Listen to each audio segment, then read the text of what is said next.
Welcome back to EU5, episode 33. Let's hope I can stay awake today and not fall asleep during. I've already had some issues with that this morning, but hey, we'll keep trying. We'll keep pushing. I just spent nearly 40K on the economy, with the vast majority, probably 35,000 plus of that directly towards income-related expenditures. Overall, 177 constructions. Some of it was population based or control based, or at least a few regarding barracks, but vast majority should boost the economy a little bit. We're about to leave the age of absolutism, so let's get to that and see what's in store for us as we transition. I don't think I have any CBs at the moment to oh, I do. Tapayakak. That was our, only twice we have lost ground in this playthrough. Unless Akakisa took it early on, which I could have fixed that. I forgot how. But, we lost, there we go, this little bit to, eventually to two Sicilies as part of a rebellion and having our navy wiped once upon a time. But we also lost out here this little bit right there. Because it ended up being the capital of a rebellion, and we had no Navy presence in the Pacific at that point. We do have a small presence now. I'd like to probably expand that here at some stage, but small location. We do have a CB on them. They are insignificant compared to us. Do they have any allies? Akulhuacan! Nice! Oh, I'm so happy. And, oh wait, there's more. Tepenakapan! Oh, I love that. That's going to finish off two of our 10 member states for the coalition against us, and there's going to be no carryover antagonism in other places. But Tepenakapan's not part of it, so I guess it'll cut it down from 10 to 9. But the two that are at 1,000 will cease to exist following this one, and Tepayakak is on the list at 160 antagonism as well, though they are not part of the coalition. Still, that'll be good to clean up 3 of these states. I'm going to go ahead and declare the war now, as they are non-threatening. My forces are not in position, but so be it. I'll take care of it. I don't think this is going to end before the transition, but maybe it will. We'll see how fast we can get it done. Mid-war, after I had already sieged down their capital, Tepenakapan has gained independence from Akulhuacan and got an instant truce with us, even though we were already occupying their lands. So I've got my army heading up, and we are currently sieging down Akulhuacan. Well, for the moment at least, we have been named the new naval hegemon. Definitely disappointing that we did not get Tepenakapan to go with it, but Akulhuacan will cease to exist, and the island is back in our possession. Big ol' war score to annex 2 nations fully, even though it's only 3 locations total. We got 8 ducats. Woohoo. But at least the job is done. And there we go. We've reached 1737 and the Age of Revolutions, which of course we headed off the conflict at least a bit. 3 of the 5 vassals we've had, or have been annexed in advance. We still have 2 vassals left though, and we still have 3 colonies, 2 major ones. In both cases, or in all 3 cases, or in all 5 cases, I don't think we're going to have too much trouble annexing any of them. None of them are huge. And for a bit of a change, we're going to go with the Diplo focus. Navy initiative for one will be a good addition. Maritime advantage, morale recovery in friendly territory, loyalty of subjects as we head into a difficult age, proximity cost for maritime presence and through roads reductions. That's going to really help trade rate 50%.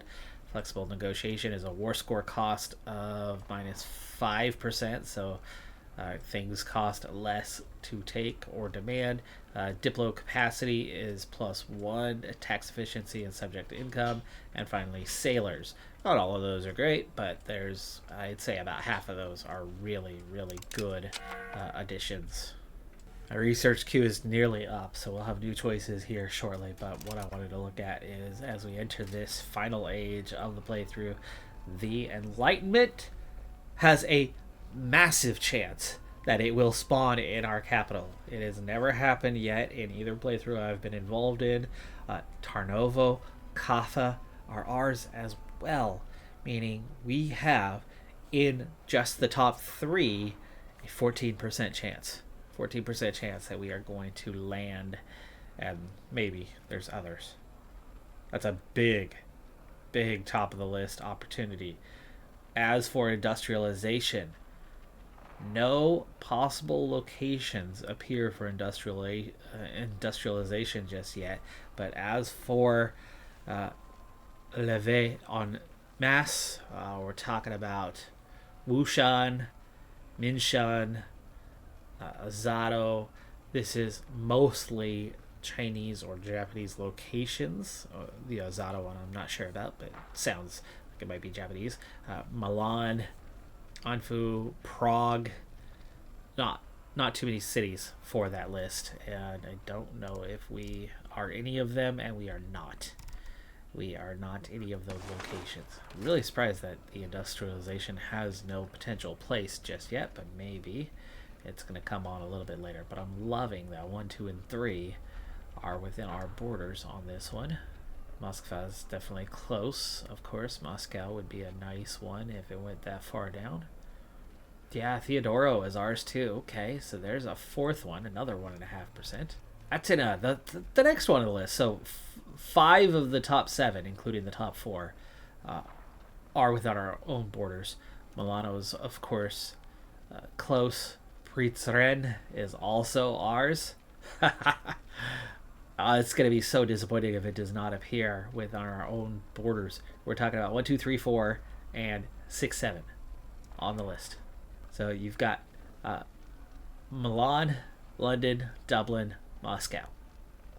Collectively have about a 5% chance, where we have a much larger chance than that. Here's Enlightenment and Targoviste. I don't think is ours, and it wasn't even on the list. No, it is ours. Tarnovo. Okay. Whew.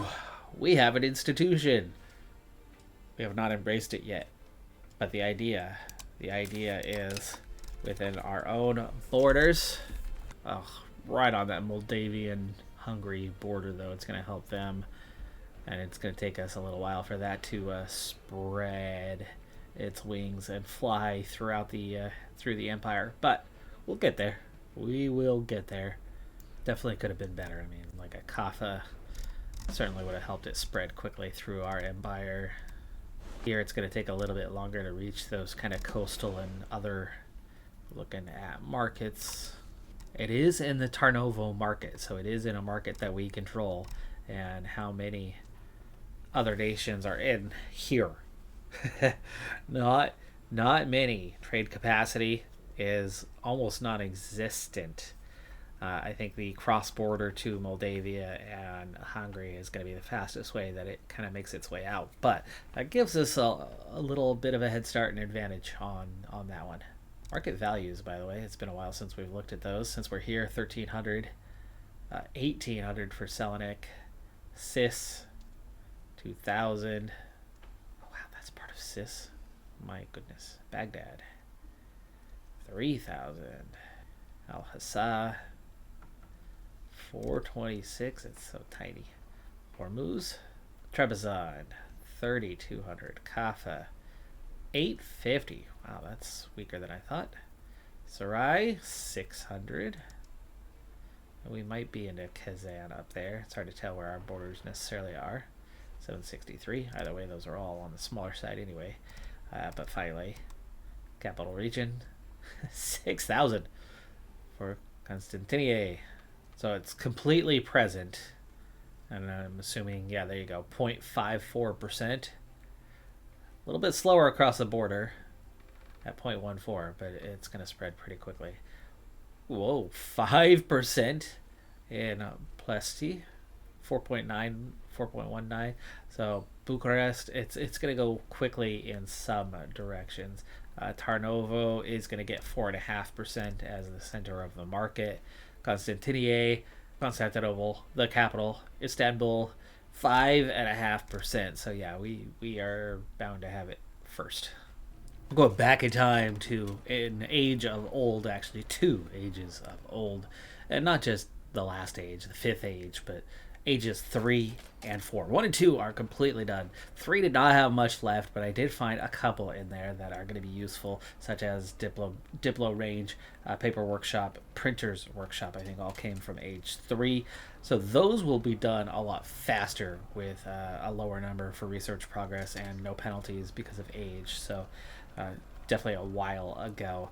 And then we did grab a few off of age 4 as well with Mercury Output and Mercury Patio Max level, which has to do with your like gold, lead, silver, increasing outputs of those significantly, which puts a lot of healthy trade good items. Tanning Workshop, Cloth Workshop, Fine Cloth Workshop. You can see the trend of all of those is picking up all those workshops that we don't yet have, so we can turn around and upgrade all of our buildings to those far better workshops and make some money, have a really, really strong economy, because I'd like to invest heavily into the military, expand it a lot so that we can go kick butt against the best of the best. And we need a big military expansion for that, but first we need a big economic expansion to support it. Then we'll jump in after this quick queue is done. I would imagine it's not going to take us long with 60% literacy, 2.89 monthly progress. When we're talking about 22s and 24s, that's roughly 10 months each, meaning a little short of 7 years, maybe 5 to 6 years to get through this entire queue. I don't think we will have embraced our first institution yet of the new age, so it'll give you a chance to go back and pick a handful of the best from the fifth age, which we've barely scratched the surface of, and then start our age 6 tech. Well, having eliminated a little bit of what was on the list as opposed and just natural reduction in antagonism out there, Subai is now the lowest on the list, and they are actually one of the nations that's part of that coalition. In fact, most everybody here that's angry at us is on the list. We've got 2 truces, just 2 other nations that are not. It looks like somebody just joined, and it was, oh nice, Noxus. Did that finish? So Indisi New joined the coalition. I was actually ooh, there's a lot of zeros on there. I like that. That's a lot of nations that no longer care, that are just sitting on 0. We were building a spy network. We were going to finish off Indisi New and their last location. Let me see if Noxus was the final. It was. Sweet. The entire west of capital portion of our empire, at least in Europe, is cored. All of it. All of it, all the way to Western Africa, is cored. And you can go east quite a ways too. Northwise, this is all integrated, and there's where we're at on the coring. We are currently coring these last couple here, and we'll core this area, and then we'll start coring over here, but not too much longer. And as for down here, we are working our way through this region now in terms of coring. And we are integrating Oman at the moment, and then we'll come back and finish off what we already started here, plus the last little state there. And New World looks like this. So all integrated up here, mostly cored now. I'm coring that one at the moment, and then I've got these last little pockets, little holdouts to work our way down, and then largely integrating through here. But looking real good on that part. We are not in danger of rebellions being much of a problem. Most of them gain quite slowly. I mean, we've got a 0.99 on these Farsi patriots, but outside of that, I mean, a 0.66 for the Zapoteka. And we have 218 new constructions, all of it trade related, from trading posts, trade offices, couple leftovers from the last round of everything else, but we're talking about almost all of it anyway, coming in. About 200 of the 218 are trade related. And we actually still have 2K ducats, didn't quite run down to 0. And those last 2 events of the last age are gone now that we've entered the Age of Revolutions, and we immediately just flipping into the age. Nothing else changed. We've had no event of any kind, but the Karasids and the Aretinids are both unloyal now. And so I think it is time that we try to annex, well, really either of them. Let's see if, I don't know if it'll let us annex either of them. Getting a CB on Muscovy, but I'm pretty sure Muscovy is part of our coalition against us. And yes, Muscovy is.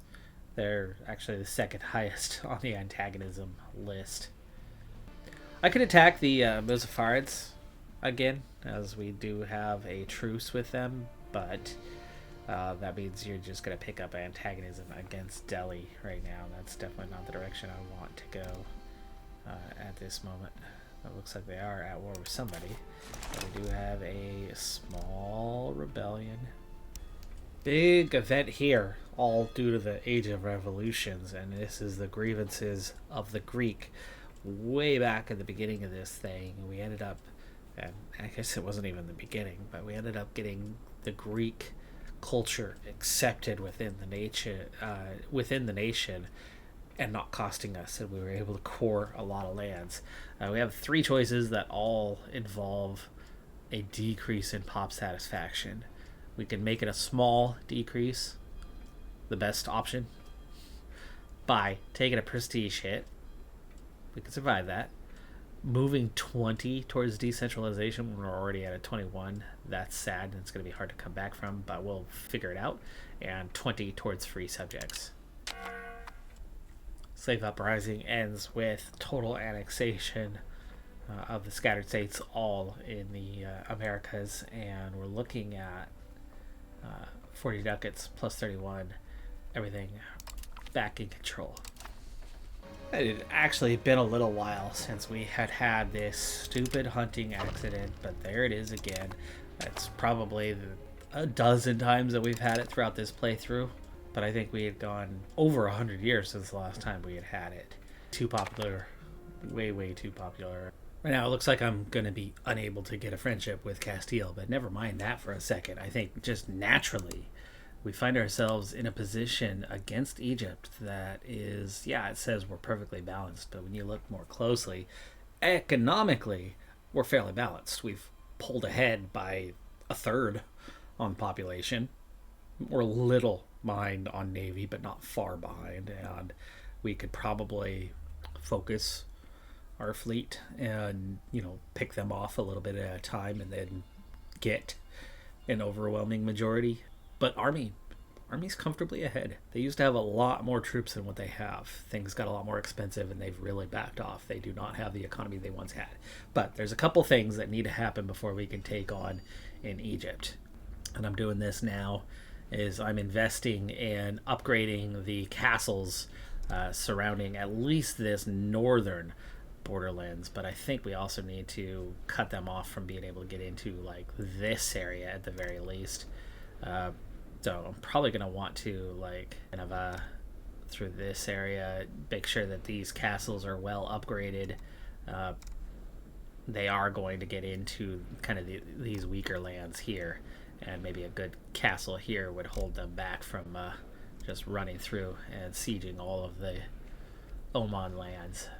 And keep them occupied, keep them busy, right? If half of their forces are trying to go east or southeast or through this eastern, it really makes it easy for us to make our way through the northern and start pushing south and occupying lands.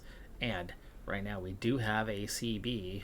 I don't have a CB, but there is a CB option with the Aretinids that's not showing up on here, but that is taking Malatya. But there's a couple things I need to do before we can declare the war. One is cancel our military access. Another is the opinion but the opinion's high at 180. So I'm not going to worry about that one anymore. We will take a stab hit on that part, but we can get rid of the military access piece before starting a war. There might be a truce period from that one, so I might want to let that happen sooner rather than later. For one, we don't need to make a push this way anytime soon. I mean, Yemen, maybe, sure, but Egypt's actually currently distracted to their south anyway, which is really good for us. But I need to wait for the castle upgrades to be done, for one thing. For our regulars, what's left to upgrade is the artillery and cavalry pieces. It's going to add some troops, but not a ton. Let's go ahead and start with our second regulars. It's going to cost me almost 3,000 ducats. This southwestern United States portion is finally 100% cored, all of it. And that's going to bring me on down here. I feel like I missed the message on levy en masse, but München is where that ended up coming through at, so somewhere out here. As for our spread out of Targoviste, for one, it's actually picking up levy en masse right now, but even neighbors have already picked it up. But you can see the Enlightenment here, 60% gaining one at a time. We're at 25% across the border in Moldavia. Tarnovo has picked up both. Tarnovo has picked up the Enlightenment, at least. Our capital has both. So we have two of the three. And as for how things are going here, with Enlightenment, we're at 22%, which means that we actually could embrace it here and now, but we need 17,000 and 20 stability. The stability cost, not bad. We can afford that, but 17,000 is a little too rich for our blood, but it is spreading pretty quickly. Yeah, nearby, it's already adopted, especially in the larger towns right nearby, but their Enlightenment, gaining 1% at a time. We are going to be probably the first to embrace it, but we'll wait a little bit to do so. As for levy en masse, we're at 6% already.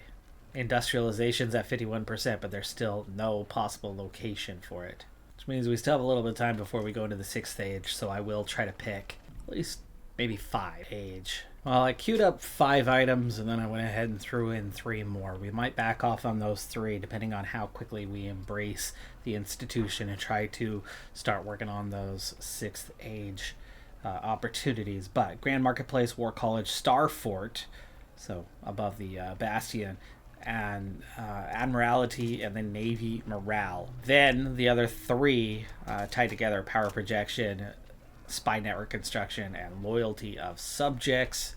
Try to see if we can't annex some of them here, but it looks like it might take war to bring them in. But like I said, they're not too threatening. I can't believe how quickly the Caress, well, it's because they're in their capital, picked it up, and they are spreading things a lot faster than I seem to be around here. I mean, we're still trying to get levy en masse right here, but it's 2% a month, so things are moving along pretty quickly.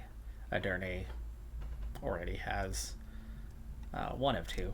Not time to declare war on Egypt yet, but the only main thing besides an Injuid's rebellion once again, they are one that remains angry, but it's fine, we'll deal with them. The integration piece will be done soon enough, and that'll make a big difference on that, and we'll get the assimilation when we get the assimilation. It is an area that rebels a little more frequently right now, but it's okay. Like I said, we're making our way down our sliver, down our thin strip.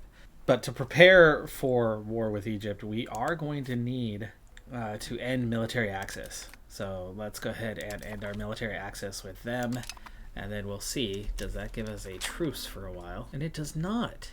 They are currently 6th, we are currently 4th. Flipped that war from where, or that score from where it was before. And right now it would cost us 19.5 stability, which makes it so much more affordable, especially when we are thinking about embracing an institution.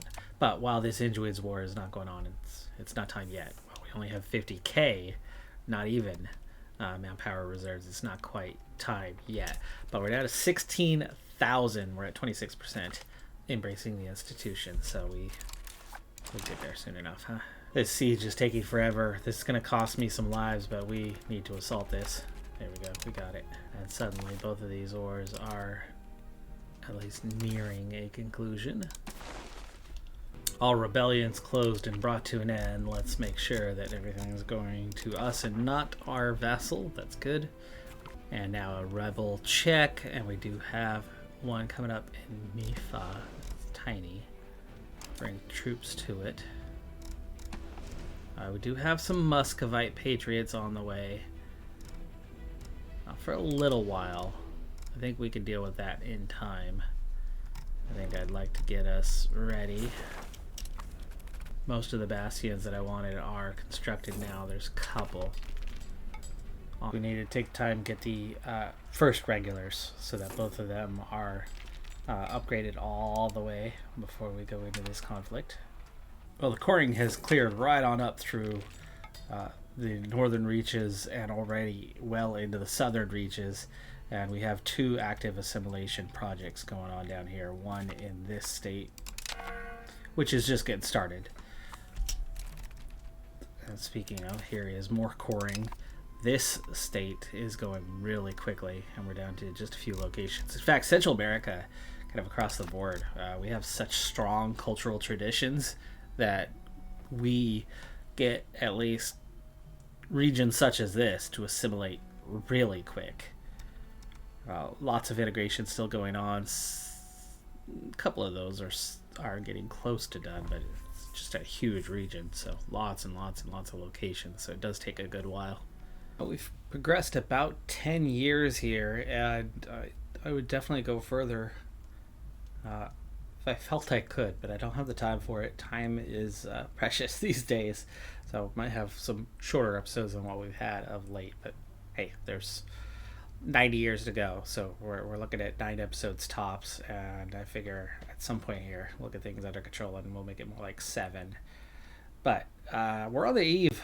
We're on the eve of war with Egypt. I think I could just about declare the 2 biggest obstacles is the manpower pool is not where we want it at just 30k, and the manpower pool growth rate is not where I want it. The 2 regular armies are fully upgraded now to the 5th age forces.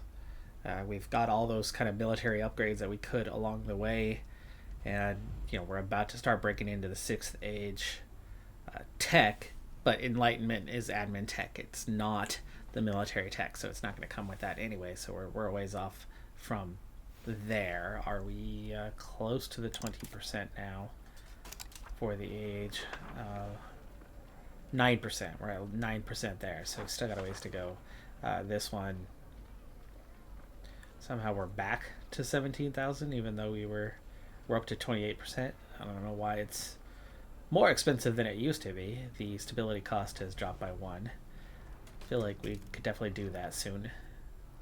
Use that extra 5% bonus. Would be happy to have it. Literacy now at 61%, just a little bit higher. Yeah, outside of the manpower situation, I feel ready to attack now. In theory, we are stronger. Should win. We've topped 7,000 now on the monthly income. 43 million, almost 44 million now. Really the only place where I'm kind of lagging behind them is the naval manpower and strength of navy, and that's kind of only just. But I'd probably want to be sitting on some money. Maybe we end up having to hire some mercenaries, which I've never even bothered to do, but you never know what kind of actual threat Egypt's going to put up against us. And we'll have to very much be on standby with our navies to defend, and then just kind of keep them out of invasion mode as best we can without having ours and ultimately their navies get wiped out in the process. I'd rather not see that happen. But it's that manpower pool that I'm fearful of. I don't think we could sustain a long war, even though we have an advantage. Yes, we have 158k, but realistically what we have is 130k regulars. So we're about 90k ahead of them in that department, but we only have 30k manpower, so that 90k might not go that far, or certainly not as far as we want it to go. The Crossids are still on the disloyal side just a little bit, but the Aretinids are loyal again, and then their vassals are really weak. Jaliarid, 2 locations left, and yeah, that's about it. So no big threat there. But whatever war they were having is over with. So we're not getting kind of a freebie on that front at the moment. But that's going to do it for this episode on the Decathlon Gamer. Like, comment, subscribe, and I'll see you next time. Have a good one. Be safe out there. Bye for now.